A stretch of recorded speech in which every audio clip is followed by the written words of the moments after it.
What's up, everybody? Welcome to the Missouri Woods and Water Podcast with your host, Nate Thomas, here for the intro today. Today, we got a treat, at least for me and hopefully for a lot of our listeners. We got Jason Phelps.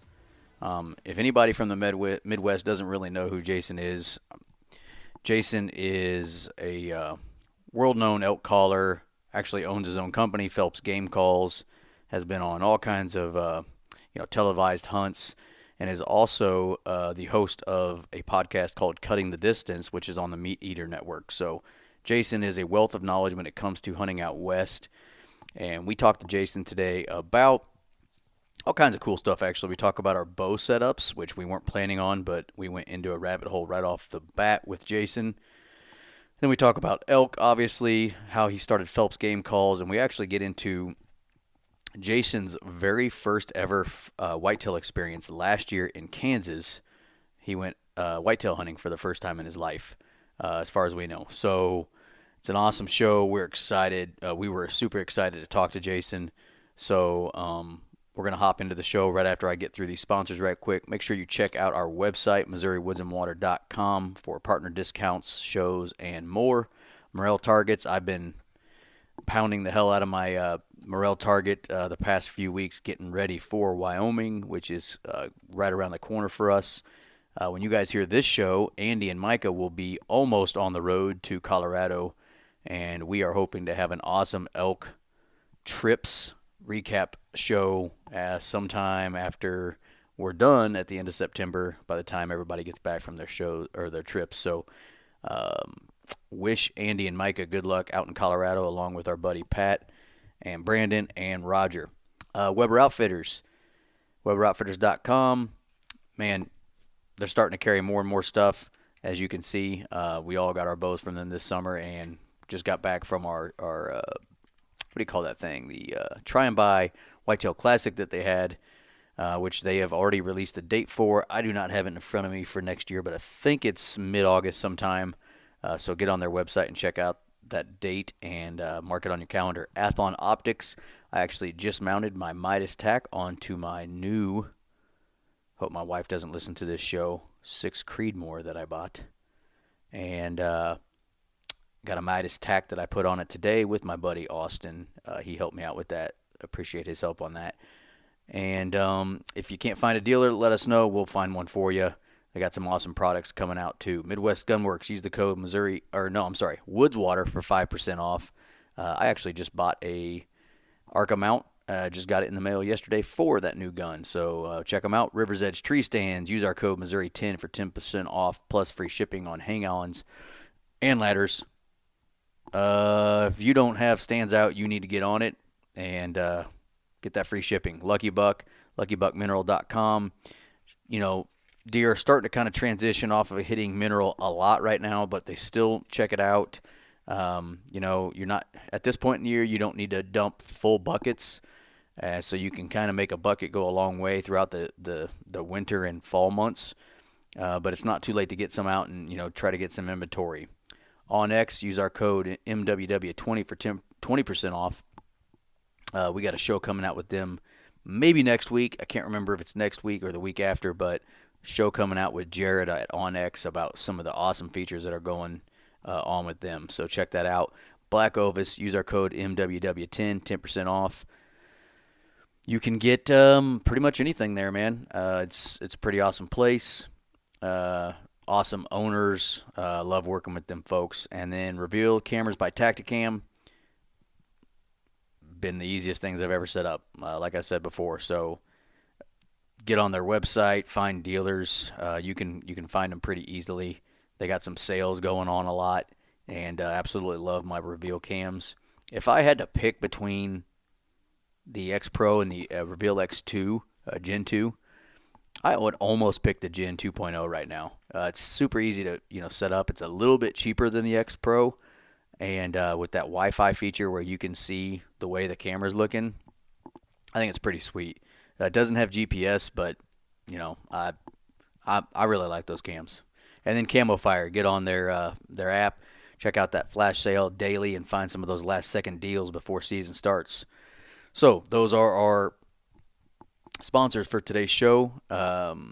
thank you to them for helping us make this show possible. And let's just get right into this show with Jason Phelps. Super excited that we got to talk to him, and let's hop right into it. This is the Missouri Woods and Water Podcast.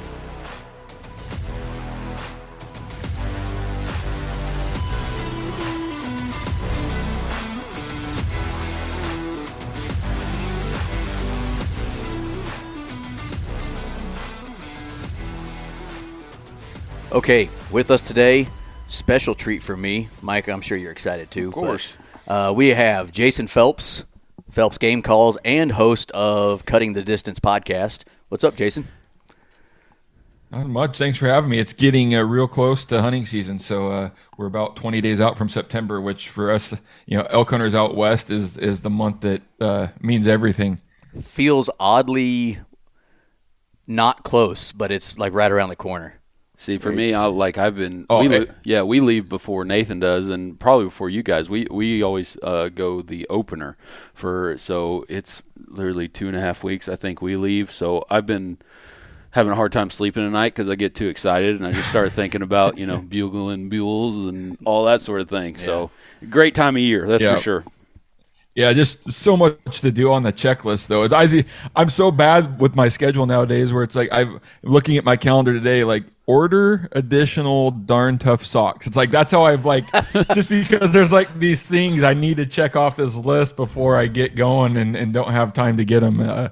It's like starting next week, got to start getting my broadheads like tuned in, make sure they're tuned perfect. And just a lot of stuff on the list that just creeps up really fast. Yeah, that's something this year I changed my setup. I went back to iron wheel broadheads, and the 2 years ago when I was using them also, I was like very specific. So a broadhead had, was number 1 through 6. And then I would have an arrow that I would marry to that broadhead. This broadhead flies really good on this arrow or whatever. And this time I didn't get to fletch my arrows with the broadheads. So usually when I'm fletching those arrows, I'll start my cock vein, lined up with one of my blades and then go from there. And I use three fletches. Well, this time I'm just going to, screw on broadheads until they look good. And then I'm going to shoot them. Yeah. And if they fly good, then that arrow and that broadhead are together for the rest of the season. And that takes time. It takes a while to do that. And I haven't done it yet. So yeah, I'm a little behind the 8 ball on that one as well. But been trying to shoot and that's another thing you got to think of. You got to take time because you got to actually shoot your bow too, and stay up on it. So I do something real similar that's very time consuming. Is you say you get 2 dozen arrows, for the year you got a dozen. I label them all 1 through 12. I shoot 4 fletch just so I can nock tune, and then you got to shoot the arrow, twist the arrow 4 different times, make sure like everything's good, and then you set. From there, then you put a star on. Basically, for me, when I'm knocking an arrow, I'm hunting, like the star is always up. I can see it, and so it's just like a weird system I've come up with. And, arrow number 7 might be your number 1 arrow, and you just kind of set it all up. And it's a process to make sure. And usually I'll shoot good. I shoot iron wills and Black Eagle. And my combo is really really conservative, but there's still a couple ones where you got like a bad knock or something just isn't working for you, and you just kind of throw that one to the back end of the list. Are you one of those heavy FOC people, or do you just get your setup that you like and that's what you go with, and whatever the grains comes out, that's what it is? So I do things a little bit backwards from everybody. Like I go in wanting a bow. So I'll back up a little bit. I've got the luxury of if somebody doesn't know who my physical shape, I'm 6'5" and 250 pounds, right? And my wingspan is, that of like a 7-footer. So I shoot a 32 plus inch draw length. Wow. Must be nice. Yeah. So I've got like infinite speed and energy on reserve, right? So I shoot a 250 spined arrow, super heavy. So I just naturally get these heavy arrows. We stuff enough weight up front, but then what I do before I build all this, I just want an arrow that shoots about mid 280s. I could shoot an arrow that shoots 340. I can build that setup and be legal, but I just design everything to about 285. Add weight, do whatever I need to do, and it usually puts me at about that 14%, front of center. It's just easy for me when I pick that speed. Now, if I started chasing, all kinds of speed, or I wanted a 700 grain arrow, it's a different story. But right now, I'm shooting a 560 grain arrow at 286. Jesus. Like it's everything. It's just a hammer. Yeah. And I don't have to be crazy heavy, but it's still, a monster setup for anything we're going to hunt. Right. Yeah. And it gives me a little, I don't ever design for the conservative, but if you do happen to run into bone, iron wills, heavy arrows, like I think I'm going to be all right. Yeah. See, that's where I struggle. And that's why I went back to iron wills this year, because I feel like I made a mistake last year, but, I'm the exact opposite of you. I'm 5'7", so I've got a 27-inch draw length, so I chase speed no matter what. I'm shooting an elite era this year, and I just got everything tuned. Well, not just. A while ago, got everything tuned up and ready to go, and I'm at 258 feet per second, shooting a 420 grain arrow. I'm already slow and light, so I was kind of thinking. I was talking to our bow guy who's a genius, and he prefers not to be named, so we'll not say his name. But his biggest thing is, hey, if you're going to be light and a little bit slow, then I want you to shoot something that will cut the second it touches anything. And I already had iron wheels, and I had shot them previous, so I just went back to them. I need to be able to cut quickly. Cut on contact. And, obviously iron wills are some of the best material out there. So if I do contact, bone, I have a better chance of making it through or whatever. Obviously I prefer not to.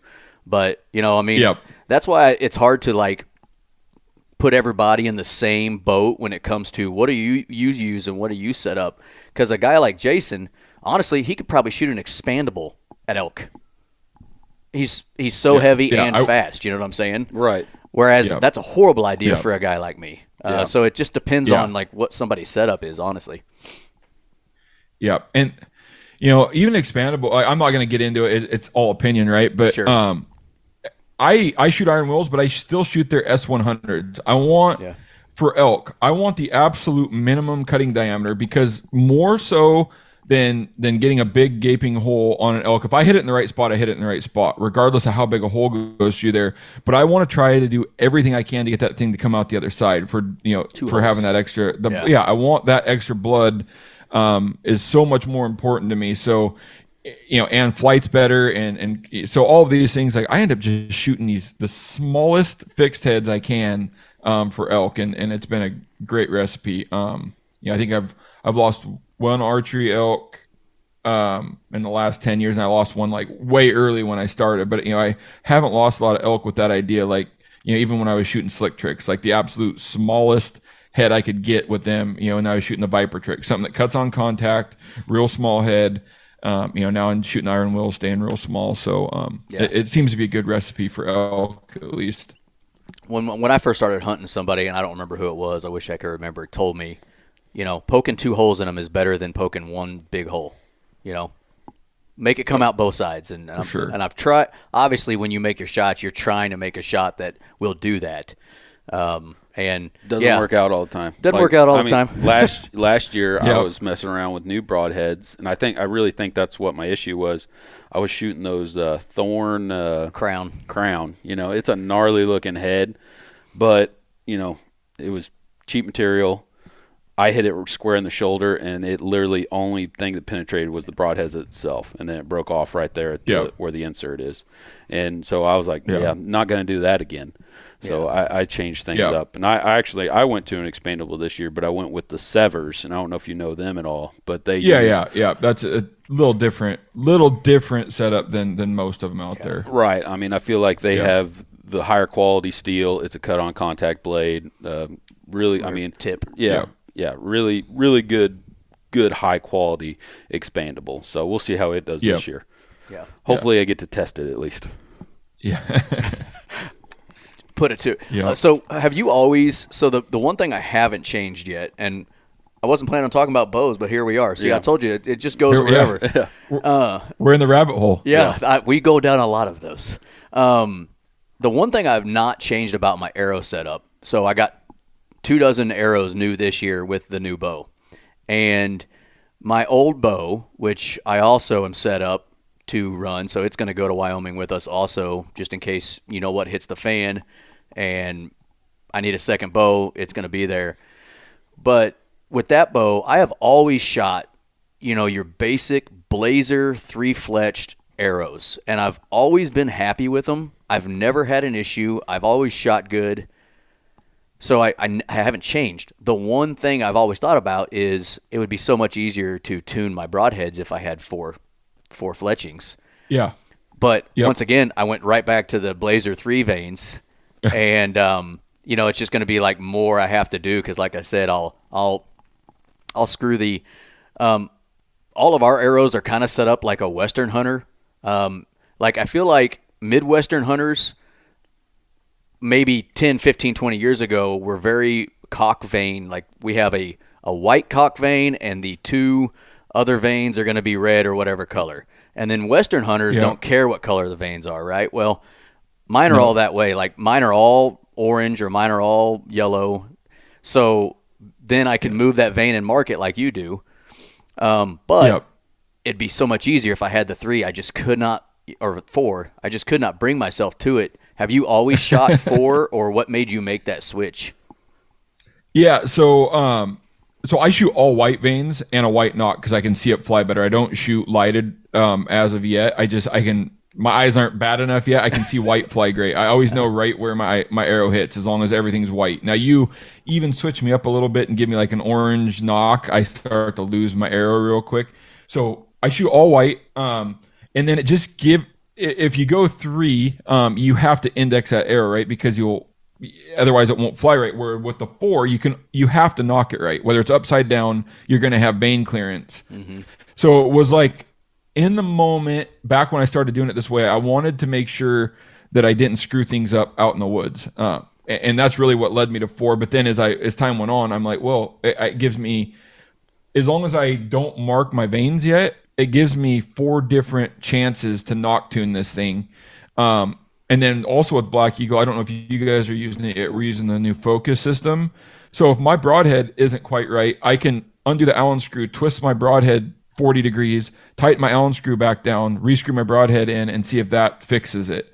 So it just there's a lot less arrows that get set in that like don't meet the requirements pile by shooting 4 vane and without having to strip fletching and refletch and twisting 45 degrees on a 4 fletch. So I've kind of always did that. It just makes my life easier, especially when I'm hunting. If I, for some reason, screw up and knock the thing upside down, even though I've got the big star on the top, I know my arrow is most likely still going to be okay, or I'm at least not going to have any contact. And then I used to shoot Blazers as well, but there were little gremlins that at least with my setup, that would pop up is contact. Whether you're shooting like a cage or the Blazers just left me like very little room for like touching stuff. Mm-hmm. So I switched over to like the AAE Maxes just because they're a little more lower profile. They seem to be able to steer just as good. But it just like in my mind, everything's like on the conservative side. Like, yeah, these Blazers might fly better, but this fly is good enough, and I'm not going to touch anything if I do happen to not, if my knot gets twisted 20 degrees and all of a sudden I've got a vane going straight up off my rest, I might be able to get by without screwing it up. As far as the knocks go, I don't know if you've ever done this trick, but like I do shoot lighted knocks, but I found that if you take and we shoot Black Eagles as well. We all shoot Rampages. And I'll find that I'll take a Walmart sack and I'll put that knock through that and push that into the arrow, and that takes up a lot of the play, and that way it won't spin as freely, and that's worked out really good for me. And I've never had to worry about that, which is interesting. Yeah, it is a little different. But and see, it's just my biggest issue is I don't like changing. So, for instance, I'm told you I've shoot the Elite Era this year. Prior to that, I shot a 2010 Bowtech Assassin until this year because I liked the bow and I didn't want to switch, so I kept getting it restrung. Yeah. And the Blazer Vanes have always done me well. Black Eagle Rampages have always taken care of me. And until like I went to the Iron Wills, I was shooting Slick Trick S100s. Yep. I'm just like I'm a very I guess I'm a creature of habit. Yeah. You know, if it ain't broke, don't fix it type of guy. But when I'm tuning my broadheads, that's the time I'm like, man, I should have done 4 fletchings or, whatever. I should have, because even Blazer or Boning has the heat vane, which is a little bit lower profile form of a Blazer basically, which I'm sure the AE Maxes would be great. But so, yeah, I got 2 dozen, same thing. They're all the Blazers. And I mean, they're shooting great without the broadheads. And hopefully as soon as I start screwing broadheads on, we don't have an issue.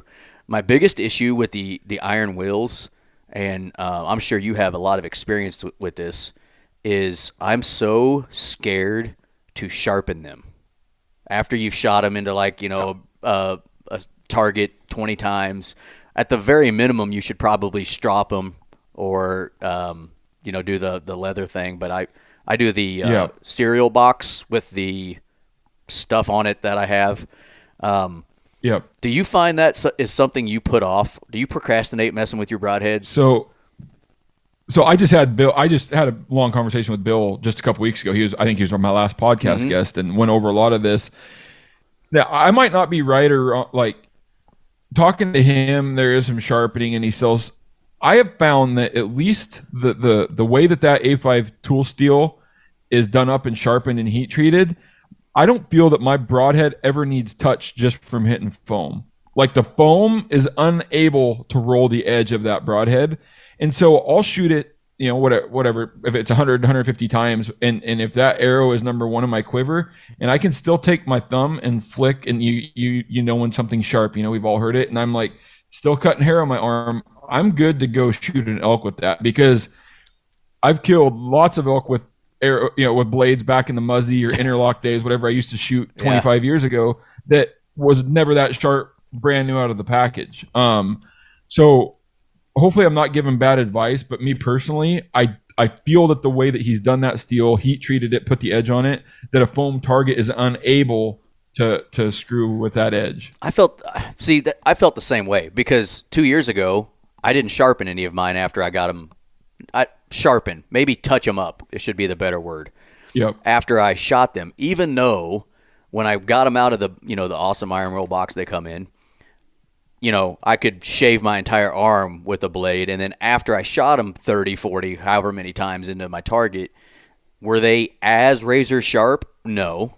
They weren't as bad as razor sharp, but I had the same thought. I'm like, I'm shooting this hard steel into foam.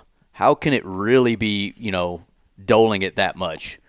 And my other thought was, I'm at bigger risk of screwing this blade up by messing with it, because I'm not an expert sharpener of blades. Right.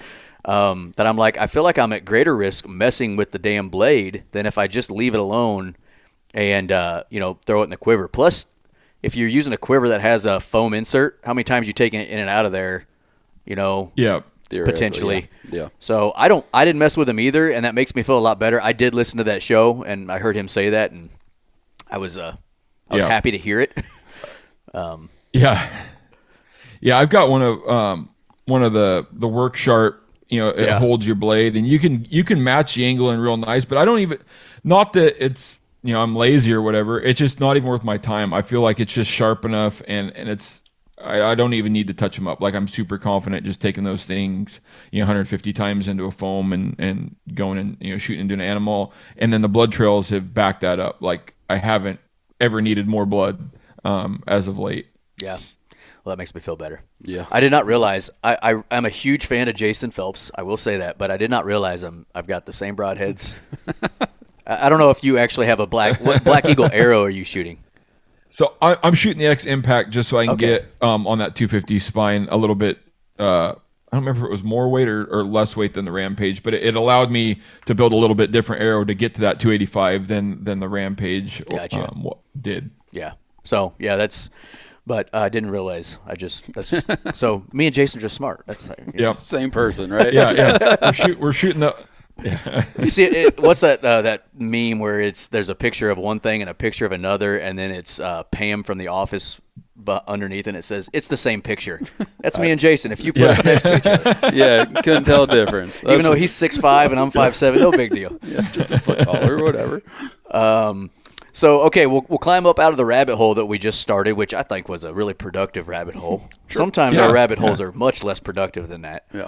But let's kind of just talk about like how a year goes for you. Obviously, you hunt elk all over the country. Although this year doesn't sound like you're going to be as all over the country as normal. Yep. But Change plans a little bit. yeah. What are just some of the things you go through in the summertime getting yourself ready? I mean, obviously you live in the West, and so do you live in Oregon? I live in Southwest Washington. Southwest Washington. I'm about an hour from Oregon, so I'm down in the bottom corner there. So some of the states you're hunting, you are close to, obviously, whereas we're 15 hours from Colorado by itself by vehicle. So it's a little harder for us. But what are some of the things you're doing in the summertime from a getting ready to hunt standpoint? Do you do a lot of scouting in the summer, or have you you've been hunting so long, do you just kind of have an idea where it is you want to start?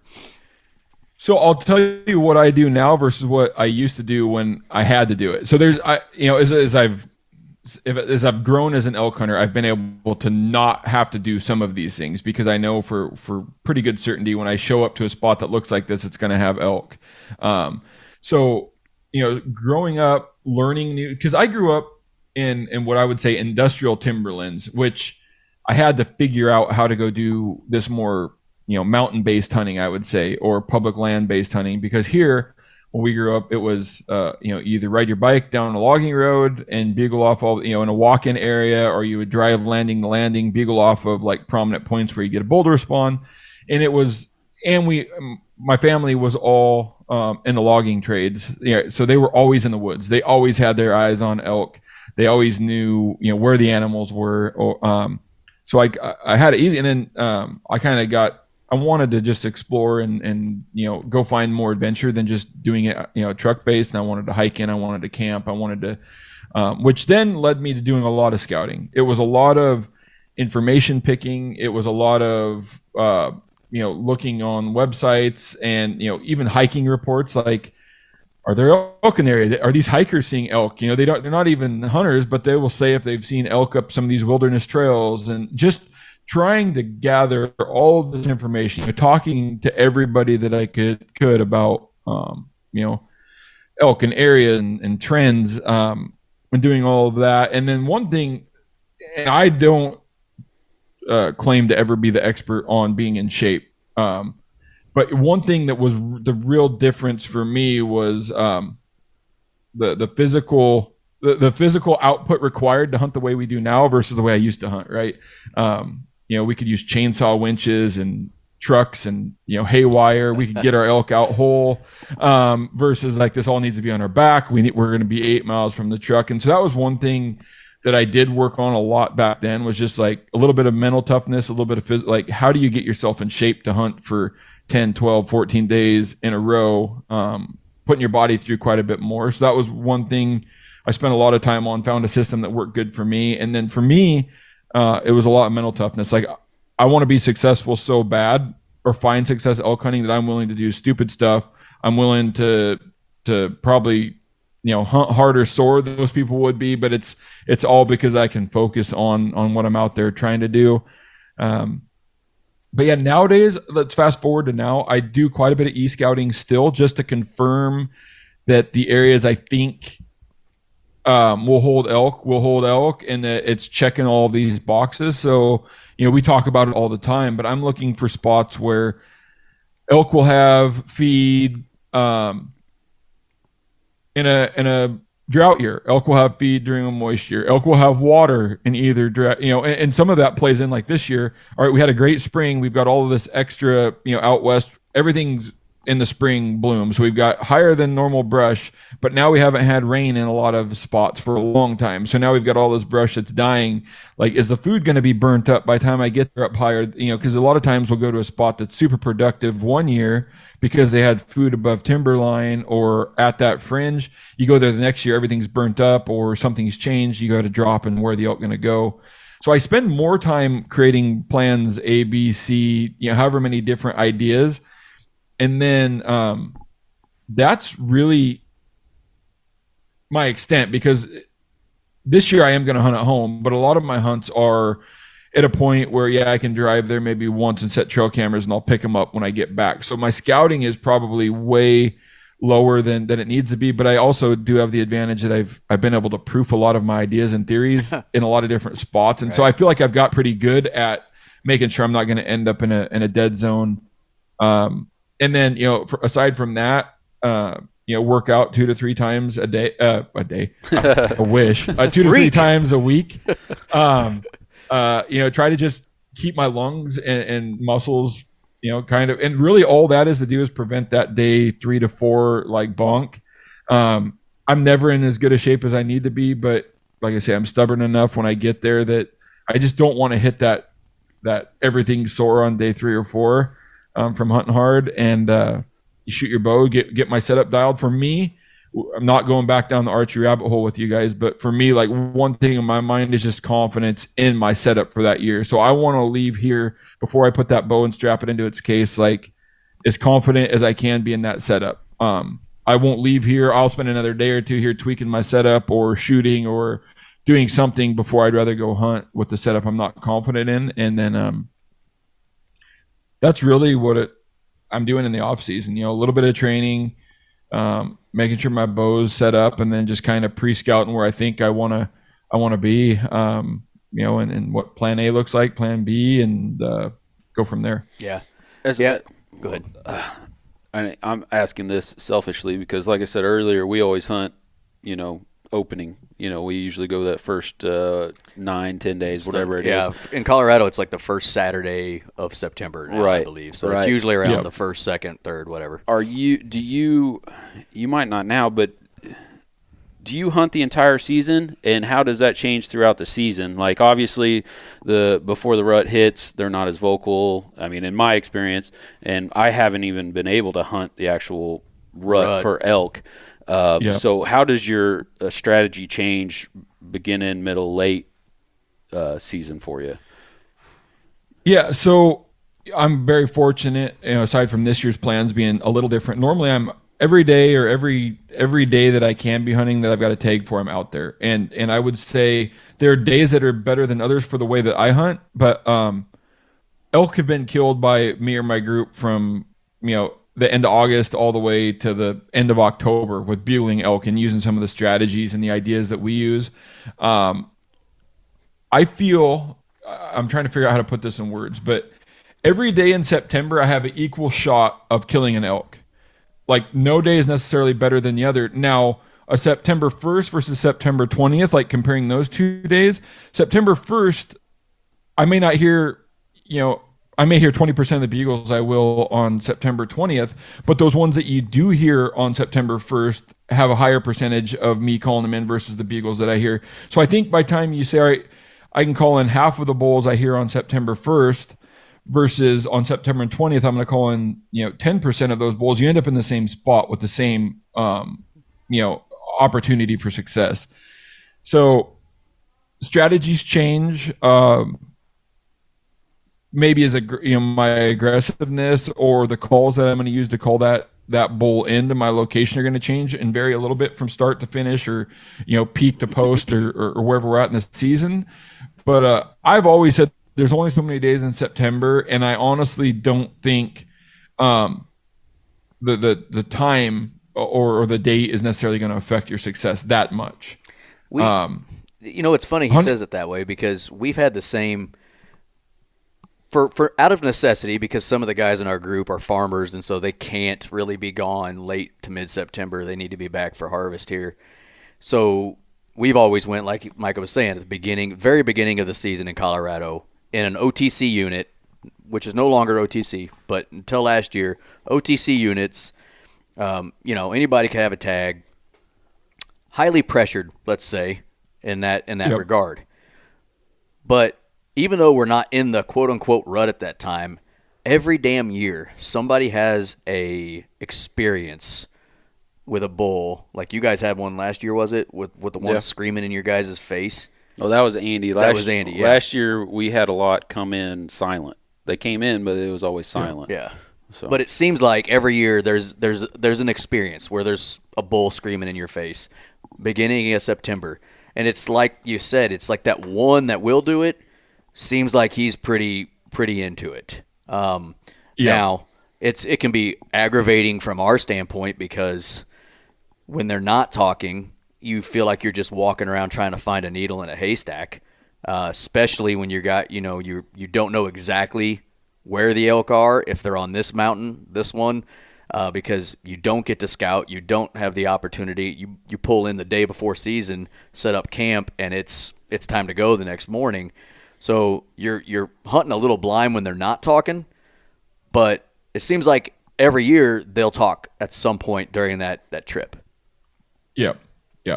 And it's like I say, for the excitement and what I love, like the peak of the rut is fun, but there are some frustrating times, and not diving too deep into what the rut is, like it's very, very hard to pull off herd bulls at that time of year. You got to get, our tactics to get very aggressive. We don't do a lot of spot and stalk, but we've had a lot of success right in that like changeover time from what I would call, like if you had to draw lines on what peak and post are, like right where the pre-rut and the peak rut, where everything's starting to cross over there, like September 7th to the 12th, September 7th to like the 13th.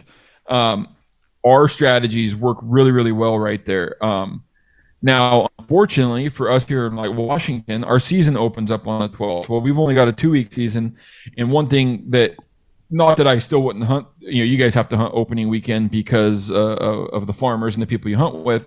But one thing I hate is pressure. Like I would just soon get elk a week after somebody's pressured them, but everybody wants to be out there on opening week. So, a lot of these years I'm planning 2 or 3 elk hunts. I would just assume plan every week I'm going to be there is like a week after the opener or a week and a half after the opener. I don't care if people have messed with the elk.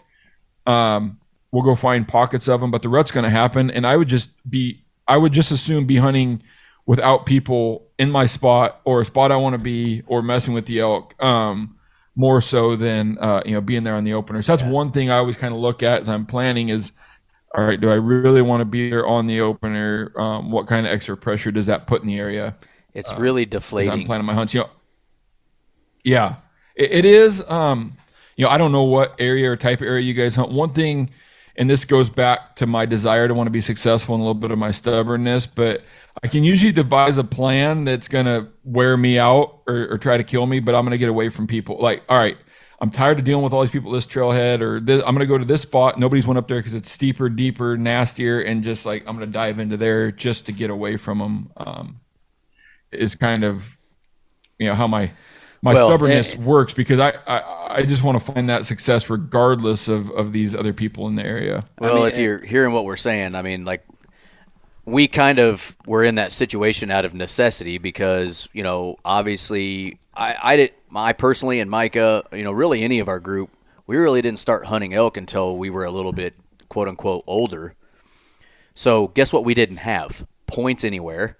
So when you're starting like behind the 8 ball, you either don't hunt for a few years until you get points built up to, get a decent unit in certain states, or you pay for a guide, or you can go that route, or you go hunt the units that you buy a tag and go. And so when we first started, like that was our option. Do we not want to hunt, or do we want to go hunt this unit? Yeah. And honestly, for the first few years, it wasn't that bad as far as pressure. The last, I'd say since COVID. Yeah, COVID. There were times, dude, you'd be was it 2 or 3 years ago? I can't remember now. The year Russell wasn't with us, but dude, you'd be like hunting, and then you'd get to the top of the ridge and start working your way maybe another direction, and then there'd be like 2 guys walking down, and then you'd dive off, and there'd be another guy, and you're just like, I feel like I'm in a city park right now, Yeah. taking a walk with my dog. Yeah. And you're just like, how in the hell am I going to find an elk in this? You know, it's just, Yeah. it was almost comical. You know, people were Yeah. camping, and this unit that we were hunting isn't really a backpacking unit. You know, there's 4-wheeler trails all over the place. You can be anywhere within An hour like or two. everything's about a mile from some sort of trailhead for the most part. I mean, there's Yep. but you're like, there's a dude camping up here. These elk are supposed to be up here. How are we supposed to handle this? You know, You're right. It was, Yeah, you know, yeah. but at the same time, would you rather be sitting at home or out in Colorado, you know, taking a shot at it? Yeah. Now, during Yeah. that time, we'd been putting in points for Colorado, Wyoming. We've been putting in for New Mexico, you know, because why wouldn't you? Yep. I'm building points up in Arizona for some stupid reason. I don't know why. I'll be 70. I'll be 70 before I get Yeah. that. But Oh, yeah, I'll draw when I'm 60 in Arizona. I think. I don't even My know one why I'm time. doing this anymore. But at this point, I'm like, well, I've already spent the $400 for 4 years, so I might as well just keep going. What's the extra few grand over my lifespan? Yeah. But you know, so definitely, I think the most disheartening thing isn't so much like the elk not talking and the elk, you know, maybe missing chances. It's the pressure you see with other hunters, and more power to them. Yep. I mean, I'm not upset at them. They have just as much of a right to Yeah. be there as I do. And we've met some really cool people Yeah. because of the pressure. We met a dude 3 or 4 years ago that came out from Ohio, I think, Indiana, by himself, never hunted an elk before in his life, went out and did it, and his first year killed a cow. Like, that's pretty Nice. awesome. That's pretty Yeah. cool to do Yeah. that by himself, you know. I wouldn't have done it by myself. So, you know, it's pretty cool. But yeah, definitely, I would say a good piece of advice would be, you know, if you're thinking hunting is something you want to do in a couple of years, now is the time to start buying Yep. points so that you can at least Yep. maybe find a unit that's not as pressured or that has limited tags, so that you know there's only going to be up to this many hunters in this area at one time. Yep. And you've done a good job of that because of you were brought up that way, or did you learn it just early to start kind of diversifying your portfolio, let's say? How did you kind of learn to start doing that? Yeah, my dad really didn't help me out because they didn't buy points. We had it so good here for so long that until the internet rolled around, and whenever that was, 2005, 2007, as far as like hunting went, I didn't know that there were elk lived outside of my backyard. You know, it was one of those things where, and then you're like, oh shoot, there's all these opportunities. So I got a pretty late start on the point game. Now maybe earlier than most. I think I started in Washington and Nevada the earliest. I think I'm up to like 16 years in, but I don't have like, if I would have been smart or my dad would have started me, when I was younger, I would have had lots of points. So it was just one of those things where I was able to apply. I just started. So I think most Western states, I'm somewhere between like 13 and 16 points. Yeah, that's pretty cool. I mean, Yeah. But yeah, back to your guys' point on like the OTC versus waiting for a draw tag, I would tell everybody that I would not want to start my elk hunting career on a special tag without having at least like punch the time clock on OTC, because unless you know what you're doing, you would put yourself at like it would be a disservice to your special tag to not have at least some time in the elk woods trying to figure it out or understand it, and then jumping into a special tag. Everybody thinks a special tag just equals like a good bull. Yeah, you might be in a good area with a good opportunity, but there's a lot more to it than just drawing a special tag. Especially us, Midwesterners. We're not used to going out into the mountains, and you don't know what it's like hiking up a tall ass mountain until you've walked up a tall ass mountain. Like, you got to be prepared for that. And if you go in there, if you were smart enough where you were putting in for 10 years and just like, I'm going to wait till I get that one tag, whatever, you really are doing yourself a disservice to not just gain those experiences. Yeah. Like that. And I mean, and Dan, the owner of our network, he talks about that with whitetail hunting. He, like, when he first started getting into whitetail, he got on a monster huge whitetail buck, and he hunted that thing for I forget how many years, So he took away all those experiences from killing other deer, and then he ended up screwing it up somehow, or somebody shot it. I can't remember. It was shipwreck. Yeah, shipwreck. And put yourself in the experience and least experience. Your odds are not high, but there's always that slim chance that some miracle is going to happen. You are going to have success, and that's just going to make you a better hunter down the road for sure. Well, and think about the experiences we've had in those OTC units that have helped us get ready. My very first year elk hunting, very first day, within 2 hours of being out there, I have a bull walk in front of me. I forgot I had a freaking bow in my hand. All I saw was this majestic thing in front of me at 60 yards, and I couldn't believe what I was seeing. Oh, that's what they look like. I'm telling you now, I didn't even realize a bow was in my hand. Yeah. And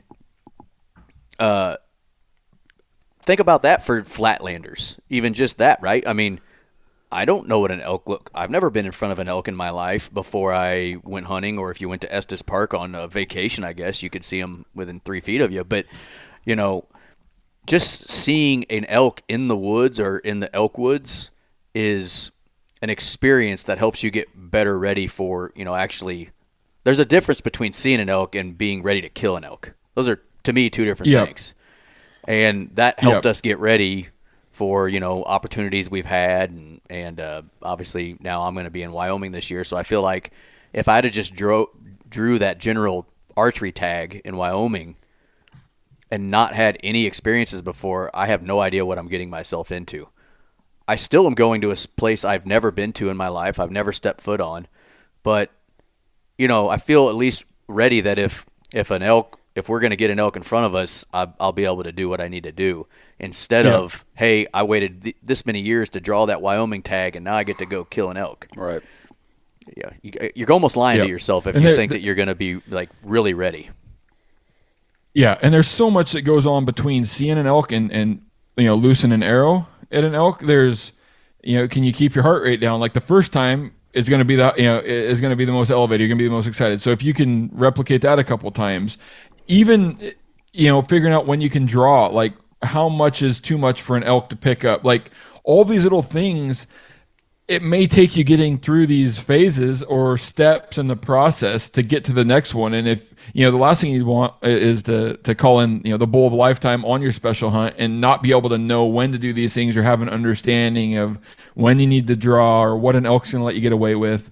So it's just a cliche saying, but it's just time in the saddle, like getting your repetitions in on some of these, I guess you'd call them processes or stages of the game, are definitely going to be to your advantage when the time comes, or the next setup or the next call in. Every time, even after 25 years of this, I feel like every year I'm better because of what I got to go through the prior year. Yeah, that's cool. Yeah. I want to talk. I've really never heard you talk about this, and I'm sure you have, but I've always been interested how Phelps Game Calls started. So obviously you had a passion for hunting elk. How did the game call side of everything work? Did you did you see like a need that you went out and tried to, like, I'm going to try to do this, or how did that all come about with you? Yeah, so I've always been a tinker. Right prior to the game call company, is what, for those that don't know, I'm a professional civil engineer. So I went to school for 4.5 years to be a nerd. But my brain works, math, science, and then I'm a tinkerer. So right prior to this, I was building like high performance ATV exhausts and tinkering on motors, and but hunting was always kind of, I would say, my true passion. And I was real frustrated with the quality of the calls that I was using at the time. And it wasn't so much that none of them were good. I just couldn't figure out why I could buy 10 of them and 2 of them were good and 8 of them were almost unusable, all in the same model. And there's got to be a way through, the process, the building, materials, whatever it may be, that we can make them all sound like those two. At the time, I was designing bridges and building bridges. And one thing, when you're building a bridge, you've got this spec book, right? That's basically a 2,000 pages on how everything that's going to be built should be built, and to what specification and what process needs to be done, and what, what material spec, so in my mind, like, I was always kind of being, my mind just kind of wired that way. Like, there is a process to make sure that no matter what bridge we're building in what part of the world, comes out with a certain outcome, they're all going to be good, or to standard or safe enough that we can put so like my mind's always been wired like very spec driven, very process driven. And so when I'm like, there's got to be a way. So I kind of just went into building out calls, just kind of tinkering. Right. So I started out with external calls, building wood-bodied calls, trying to get the sound, and then really trying to make them easy to use. So not only myself, who at that time I'd consider a good elk caller, could use, but anybody could use that call to make similar sounds was my goal. And just kind of got going down that path. Being an archery elk hunter, I knew ultimately I needed to get from wood-bodied calls to diaphragms, because that was where the market was. That's what everybody wanted to use. And so a couple of years in, as funds allowed, we bought the machines, the presses and whatnot, and started doing that. And I think it was just some of the success just kind of stemmed from designing what I wanted to use, letting my friends give me feedback, and then really just listening to what they said and trying to make adjustments so that it was a good call for the most amount of people. And then my engineering background allowed me to very quickly and easily make design changes on my computer, ship it to 3D printers, ship it to manufacturers so we could test parts really quick and proof them. And so, just kind of one thing led to another. We expanded the brand, we added two, and I mean, I get the credit for designing this stuff, but it was really our community, our good friends. It was the team that I had built around me that really kind of propelled this thing. We had a little different motto. It's like, we didn't necessarily want the best elk callers always. We didn't necessarily want I hate using the word, but we didn't want all of the killers to use it. Like, we went and looked for, number one, like really, really good people, and then made sure that they could call and kill elk. This guy sucks. We went after, You too. like, yeah. If I could turn him into an elk caller, I'm doing something. That's awesome. Yeah, this guy's just a bad person, or this guy doesn't kind of fit the mold of just being like a good, genuine person that we think's good for hunting in general. Like, it's not going to work out. So we went and searched for like just, salt of the earth, solid people. And then usually, since they're in that ring, they're already pretty good elk callers and pretty good elk hunters. So that was kind of our ideas. You can chase great elk callers all over the place, but if they're not going to represent the brand and take the time to go chat with a kid for 5 minutes and give them tips and pointers on how to run an elk call, and if they can't handle if they're always flying off the handle on social media, like, that always reflected on us. And so that was kind of our goal. We built a great team, built a great foundation, and then like we were talking before the podcast, we have a lot of fun. Our groups, pretty fun, a little bit entertaining. Like, we just had that edge, and I'm not gonna lie, like, timing was on our side. Like, I always joke that we literally started promoting our business on Facebook, like maybe on the best day to ever promote it. It's back when you could get traction, you could reach people's eyes. We were kind of one of the game call companies to really like use social media to push our brand and our message. So a lot of things lined up, and then ultimately it comes back to just the designs were good. I think they're user friendly. One of the things that we've always been focused on, but really have been able to kind of play to is some of the designs that let anybody sound 95% as good as we can sound with all of our experience, all of our time running a diaphragm. It's like the easy sucker. You can't run a diaphragm. Well, here, I'll give you a cow call that sounds probably better than I do with a diaphragm. You can't bugle. Here, I'll give you the easy bugler that maybe you can't add moans and groans and chuckles in, but you can bugle and I hate things that are cliche, but one of the cool things in my seat is, after we released that easy bugler, is guys emailing me, by the handful, man, I can't thank you enough for the easy bugler. Like, I've always been scared to bugle during a season, finally had enough confidence, and it changed it changed the experience for me. Like, I can't believe, I've been elk hunting for 20 years and never experienced this. And so that's some of the other stuff that's really rewarding for me is like what we're doing is affecting, a lot of people out there chasing elk every year. Yeah. I mean, I probably have owned every model of diaphragm you have made. And one of the things I loved about your Easy Bugler, and we talked about this before we recorded, but I've got a super hyperactive gag reflex, and I've tried probably every type of diaphragm call there was on the market, tried to modify them any different way I could think, and just never could. I could never use them. So a guy like me is thankful for something like the Easy Bugler, because it makes a guy who can't use a diaphragm still able to, to bugle or do those calls. And I don't know, it almost makes you feel like, makes you feel like a real boy.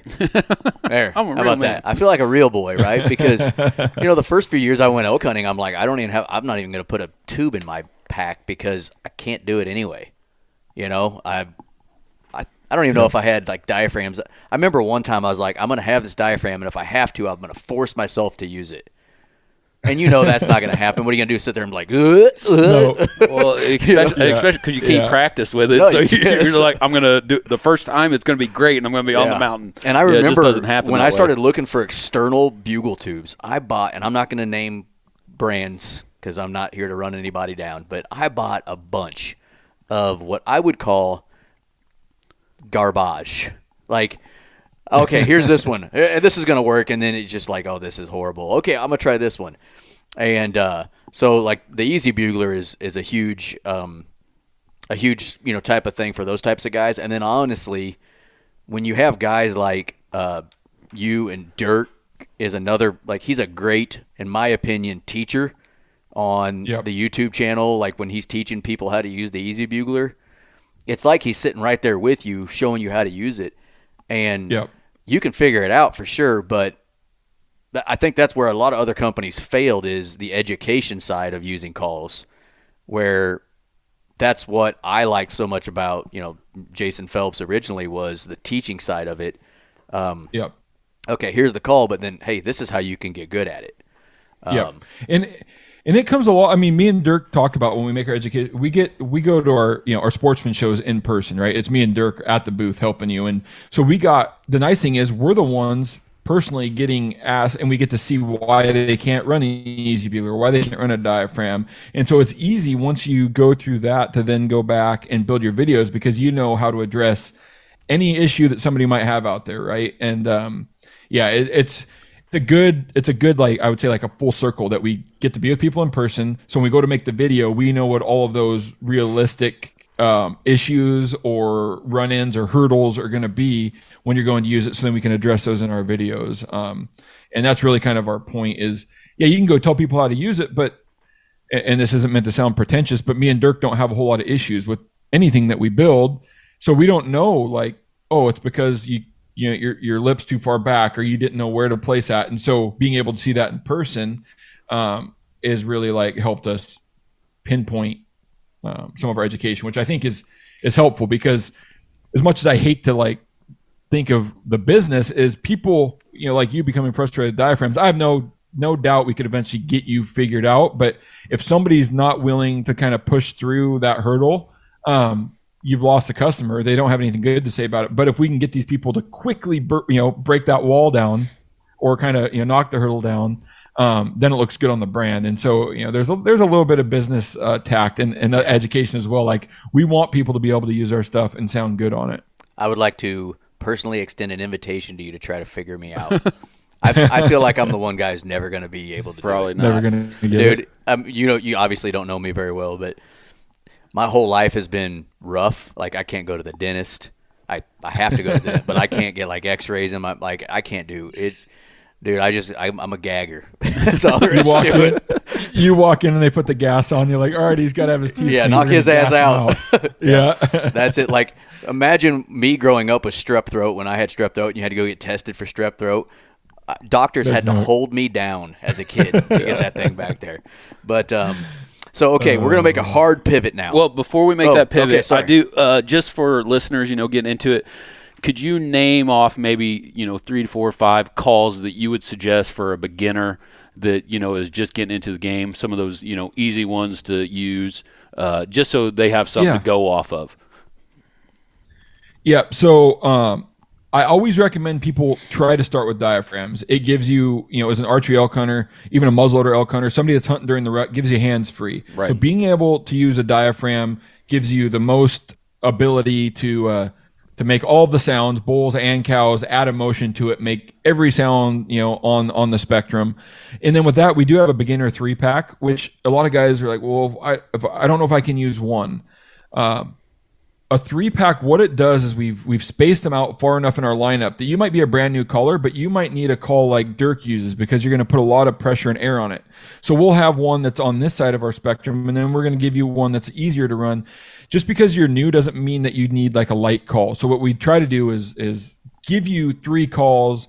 You may be able to use 2 and not the other one, or not sound as good, or it may break over. And what it really does is give us a really good starting point. So we do have a beginner 3-pack.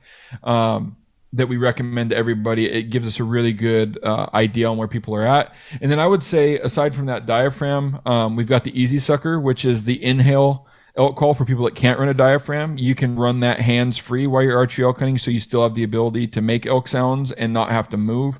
And then our new bugle tube now accepts the Easy Bugler. It's a little bit cheaper than our aluminum bugle tube and has the flared mouthpieces for people running diaphragms. So you kind of get to make sure you can keep practicing, but then also have the Easy Bugler at your side if needed. So that would be kind of everything that I would ever need to hunt with: 3 diaphragms, an Easy Sucker, and then the new Unleashed V2 with the Easy Bugler, and it has the flared mouthpiece. So with that setup, like, it's 99% of what I need when I'm out in the elk woods. Okay, awesome, good call. Yeah. Okay, now hard pivot. Yeah, hard pivot. We're going to talk about whitetail.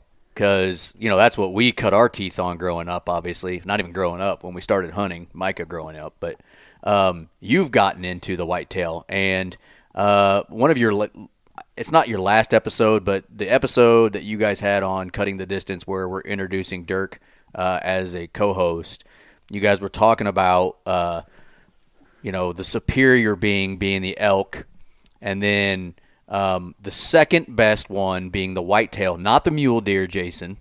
The whitetail. Well, you're running down Dirk's list, not my list. No. But you recently, and I don't know, you might have hunted whitetail throughout your life, but I know recently you've started hunting whitetail. So, have you never hunted whitetail before you started the last few years? No, last year was my first. Not only my first. It was my first whitetail hunt and my first whitetail tag was last year. Coos deer excluded down in Mexico. Last year was like my first time hunting whitetails out of a tree stand. So yeah, first real experience last year. Got another tag this year. So excited to get back to it. But what do you think of it? I mean, what do you think of it? What's some of the stuff you think's cool about a whitetail So like, I love really those two equally. I really haven't messed with mule deer. I'm sure I would love them too. But in my opinion, elk and whitetail are not really the same thing. They're both cervids. We know that. Yep. But, like the things that make hunting an elk hard, there's also things that make a whitetail. Like a whitetail is so dialed into every twig breaking. And, I feel like a whitetail is even more worried about wind sometimes than elk can be at times. But, like what have you noticed so far with whitetail that is, cool for you? Yeah, and I think it's human nature to try to relate everything to what you know or what you're good at, right? So for me, where you say they're different, like it is different, but I'm trying to make all these connections between whitetail. It's a chess match on the ground or an elevated tree stand, right? Mm-hmm.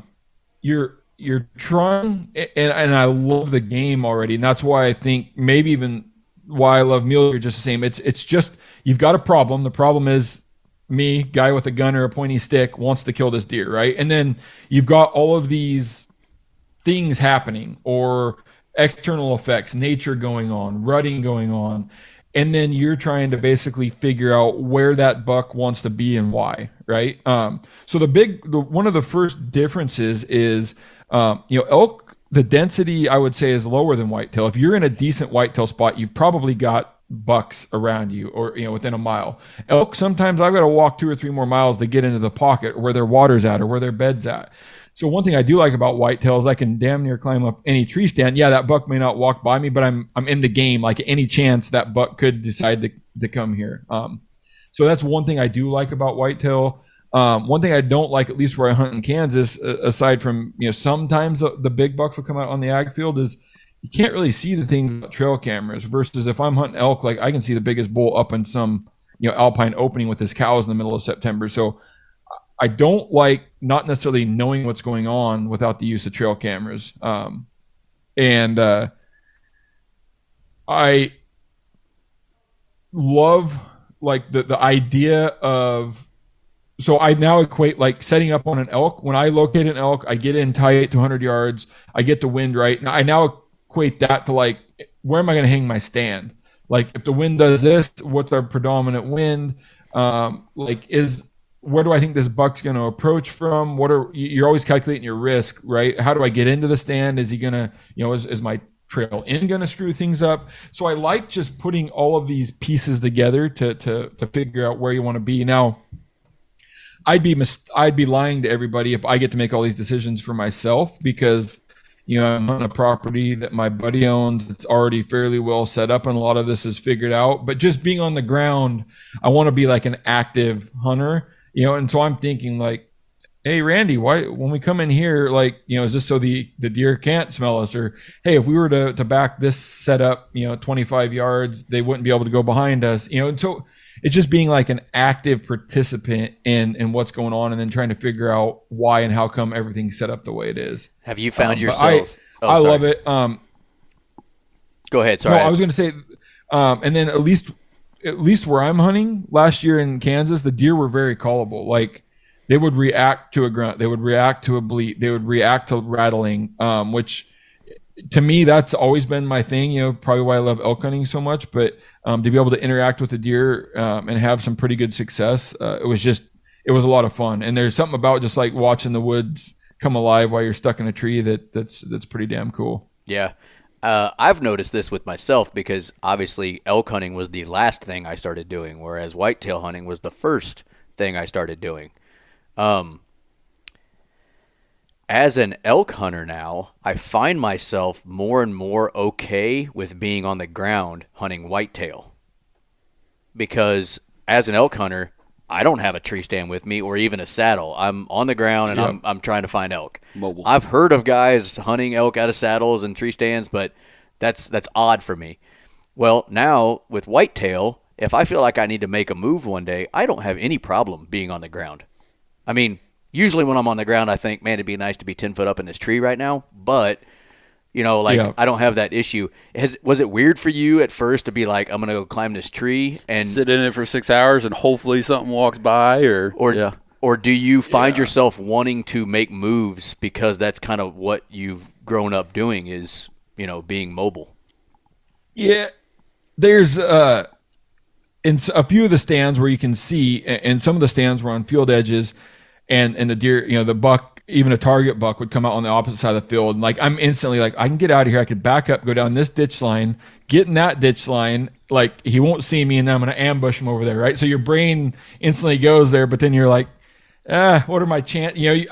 At least with me, I always put chances on, even when I'm elk hunting, deer hunting, like that's got a 10% chance of working. That's got a, and so I would develop these plans, and then I'm like, well, that's probably not going to work because he's got 7 does out there with him, and I'm going to get picked off somewhere, So you're like instantly going into Western mode. I'm going to spot and stalk this thing. I don't need to run a call. I don't need him to, I'll just go to him. But I don't know, if the situation's right. I think it could work, but I would say you can do that, but the thing about a whitetail, and I'm sure you've already experienced this now, even if where you're hunting in Kansas is super unpressured or whatever, they're spooky. Oh yeah, whitetail. They're just like spooky. They will try to catch you. Like if they think something's up, they'll put their head down, pretending like they're going to feed, and then boom, right back, just try to catch you moving. Yeah.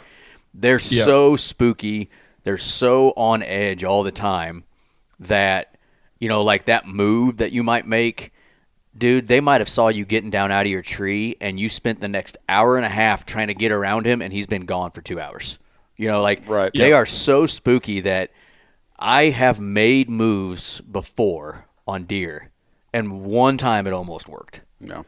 But usually it's really difficult, like on a whitetail, especially that probably as an elk hunter, you see that whitetail 200 yards away or wherever, how far he is away on the other side of the field.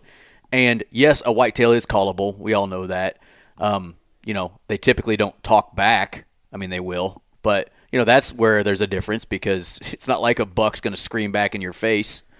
They can, but they're not super obviously loud when they do it. And it's just weird, that's one thing I wanted to ask you is, as an elk hunter, is it weird to see a buck that's 350 yards away and know that you probably can't touch him? Yeah, I hate everything about it. But yet you still do it. Yeah. Yeah. It's like, that's what keeps you coming back. It's like, well, is he going to do that tomorrow? Should I go, is there a stand closer? Where did he come from? And that's, I love that part of it. And I love it being new and fresh, right? So I'm still, in my own mind, I think you make these big spider web, of decisions. Well, you're trying to figure it out. Well, I don't have very many of those connections made yet. So it's something new. It's a new challenge I'm trying to figure out. And so I think I love that, like, building process of learning these things. And, but I also boil it down to, like, hunters, hunters that got it figured out, or successful hunters. Like, I think we overcomplicate it. And I say this as a guy that provides education, and a guy that semi made a living off of telling people how to do stuff. But man, I could tell you how to, like, my how to elk hunt would be less than 5 minutes. It's like what really, really matters. And it's the same with whitetail now. Is I think you get the wind right. You need to be where they want to be. And make sure they never see or smell you. And some of these things, and it's not overcomplicated. Now all of your guys as diehard whitetail guys are like, I would like to show him how tough this is. Like, I'm not saying it's easy. I'm just saying there's very few things that probably really, really matter. Wind. Patterning them, getting them to, wind. Yep. Getting a doe to hopefully walk down the trail that you're over or around or that area. And there's not a lot to it. No, I don't want any. If you can redirect your hate mail away from me, that'd be great. Send it to me. I'll handle it. Yeah. And I suck at remembering things, but have you been able to harvest your first whitetail yet? Did you get one last year? I did. I actually, so in Kansas, a lot of people know you can bait in Kansas during hunting season. So very first morning in Kansas, had probably 155, 160 inch 6-point, like, come in. Randy, the guy. Did you just say a 160 inch 6-point? You mean by 6x6? No. Excuse me, 10-point. Okay. I was like, damn. So we were. How big is that 6-pointer? I think I screwed that all up. So like 155 to 160 inch 10-point. And Randy's like, he was a little goofy. And he's like, well, I think we can find something similar, better. We got 10 more days and let him go. And I think 5 days later, 6 days later, I shoot probably 130 inch 8-point. But for me, good being the 8-point. call guy, there were 3 bucks on one doe. I could see him kind of go out through, like, right on the edge of the property. The neighbor had like an old CRP. They went out to a point. I couldn't see him for about 15 minutes. And all of a sudden that doe came back down the river bend. She dove into the river. The first 2 bucks went after her. I grunted before the last buck went down over the bank. And then he came right by my stand at 6 yards, and I was able to kill him at 6 yards. But yeah, I gave up 30 inches of horn, but for the experience that I really wanted. Who cares, man? So yeah. And that's the thing. Like, I got lots of time. Like, my first bull wasn't a 350 bull, right? And I got lots of time to build up to this. I wanted to do it my way, and it was cool. As much as I love hunting with my buddies, I was, it was one of those tree stands we walked into an hour and a half before daylight, kind of, half mile off the beaten path, and just got to sit there and watch the woods come alive. And so it was a cool experience, and I'm glad that the first one happened that way. And we'll but yeah, it was a good buck. Fortunately, shooting iron wills, I shot my same elk setup. It was straight, almost straight up and down. I was trying to figure out angles and everything, Yeah. and it was straight broadside. And so I went down like right through the scapula on the shoulder, and I hit all the lungs and the heart, kind of the top corner of the lung, and then hit his heart, but it basically spined him as it went through. So the deer just died right underneath my tree stand. I'm like, well, that's perfect. I have to That's track always the thing best or- one because then you know Easy they're track dead. job. Yeah. So what was? I mean, did you feel? Was it like? Did you feel like it was the first time hunting? Like the first time you killed an elk? Was it that same sort of feeling because it was a whitetail? Yeah, brand new experience. Yeah, it was cool. It was, not saying that I've got this all dialed in, but I've killed a lot of elk. I still love it. I'm not saying that it's the passion hasn't died, the excitement hasn't died off. It's just different feeling, right? You've killed a lot of mule deer. I've killed a lot of mule deer. It's not, but being your first whitetail, it's like this is a cool experience, and I can't wait to get back. You and do it always again. remember your first. Yeah. You know. Yeah, exactly. Yeah. Yeah. Well, I'm sure you've had it before, but did you get to eat the meat? What was that like compared to? Oh, it was some elk? awesome. Yeah, really, really good. Yeah, I'd be, a lot of everything we kill seems to be in the rut, especially with the bow nowadays. We've, it was good. It was really good. I think, our season here in Washington, our rifle seasons before, I would say maybe some of those whitetail, but these things are eaten on ag fields and they're pretty dang good eating even for a ready whitetail buck. Yeah, yeah. I mean, I've always like the elk that we have. I always have a hard time cooking it because like an elk is so lean that it looks uncooked when it's done. Like remember the burgers we made 2 or 3 years ago? Well, you're one of those people that like your stuff well done. No, anyways. you lie on me all the time, all the time. But no, you know what I'm saying? Like we're making these elk burgers, and for whatever reason, I was cooking them too. Andy and I both brought something, right? Right. And I'm cooking these elk burgers, and I'm like, well, they're getting close to done, and before you know it, they're ruined. You're like, whoops, went too far. Overcooked them. Yeah, and that's the hardest part I've gotten with elk compared to like a beef cow is, Yeah. if it looks not done, it's almost done. Yeah. Yep. Okay, No, well, everything that we eat. I grew up in a growing up, we ate a lot of deer and elk. Everything was overcooked and dry, and then now once I realized, it's like, man, that thing, an elk steak. We do a lot of just pan fried elk steak. It's like that thing should be on each side for about 40 seconds, and 40, and you're done. Like that's all it needs to be cooked and tastes better. It's way more like it way more tender, and so yeah, that's my pro cooking tip is like very little time in the pan. Micah likes to give me a hard time because I eat my beef steaks medium, not Yeah. what You're is it, ruining rare. They're just medium. That's barely acceptable. Like Right. you get any more than medium, then Right. you've ruined it. Hey, So it's right. like, Yeah, I think he confuses me with my sister who likes stuff She's charcoal gotten better. briquette. She has gotten Yeah, better. but and so have I over the years. But yeah, I'm like hey, I'm good with some pink, but I don't want the thing bleeding on me as I'm eating it. It's you not know? blood. Yeah. It's not blood. yeah. I have a Yeah. funny quick story. A guy I used to work with. We went to Texas for work one time, and the lady comes out and he orders a steak, and she goes, "How would you like it done?" He said, "Like this.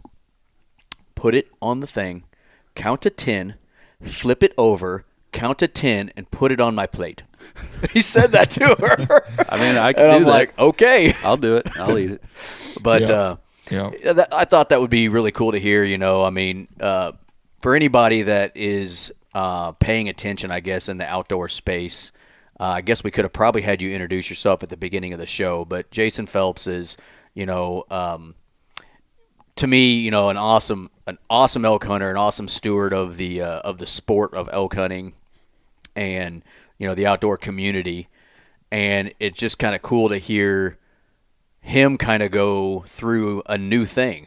Like whitetail is new to him as of last year, and it's kind of cool to see, someone who I consider, I don't know what you consider yourself, but I consider Jason a pro. Like that's what he is. Right. I watch him, slay elk every year and do his thing, and it's really cool. So it's kind of cool to see his story on something new for him because everybody experiences it at some point. Right. Yeah, I'm one of those guys that don't like things that I'm not really good at or the best at, and so it takes a little humility to like go into the whitetail world and like, I don't got this figured out. I'm gonna need to ask questions. I'm gonna need to learn. But I like that process, and I think we'll get it. At my $50. I want to be good at it. $50, you kill a 200-inch deer next year. I'm just saying. Over in Kansas, you got a pretty good chance. He's in Kansas. Kansas got some good deer over, man. Yeah. They're really good deer. It's super blessed to be able to hunt that property that we get to there, and Randy does a great job with it, and he's got some good deer. So, so you never know. There are 200-inch deer, around. You just don't know if they're going to walk by or not. If you ever go to Iowa, there's a 200-inch deer behind every tree. So then you're in really good shape. That's what everybody tells us. But okay, well, before we get off, why don't you let people know kind of how they can check out your podcast, Cutting the Distance, where they can get a hold of Phelps Game Calls and check out your stuff. Yeah, so I think Cutting the Distance is where all major podcasts are available, Spotify, iTunes, all of that. We're on Instagram, and as of now, we talked about this before, me and Dirk are still answering most of the Instagram, so that's a good way to get a hold of me and Dirk. I've got my own Instagram finally. They talked me into starting that, and then we're on Facebook as well. Our webpage is phelpsgamecalls.com, and we try to be real open, and available to everybody. It's one thing as things have grown and we've gotten bigger and bigger, we didn't want to lose that like personal touch with our customers or just people. You don't have to be a customer. Like if you just want information, want to ask something, bounce an idea off of us, we're usually pretty available, whether it's calling or scouting or an area you're going to go to where you'd concentrate. Like we're usually available to help when we can. Awesome. Well, man, you got anything else for Jason? No, man, we just appreciate you. You had to wake up pretty early to get on our podcast. We got to sleep in a little bit, but we just appreciate your time and, just enjoy the rest of your day, I guess. I do have to tell a quick funny story about Jason. So this morning, my wife has to go into town, and she calls me about an hour and a half before the podcast, and she says, "Hey, I've got a flat tire." And I'm like, "Okay." She's like, "Are you going to come help me?" I'm like, I better be done before Jason Phelps. She's like, who the hell is Jason Phelps? I'm like, only one of the biggest names in the elk industry. How do you not know who he is? She's like, she has nothing to do with hunting. She doesn't care about any of it. So it was just kind of funny because I'm like, I better be done by the time I get to go talk. So I did take care of my wife's tire. It's the third flat tire we've had in 3 days. So dang. We live on gravel. It is what it is. Good. But Gotcha. Yeah, Jason Phelps, thanks for coming on the show today and talking with us, and good luck on your season. Yeah, thanks for having me, guys. Good luck out west on your guys' elk hunts as well. We appreciate it. All right, man. We'll see you. See ya. Yeah, see ya.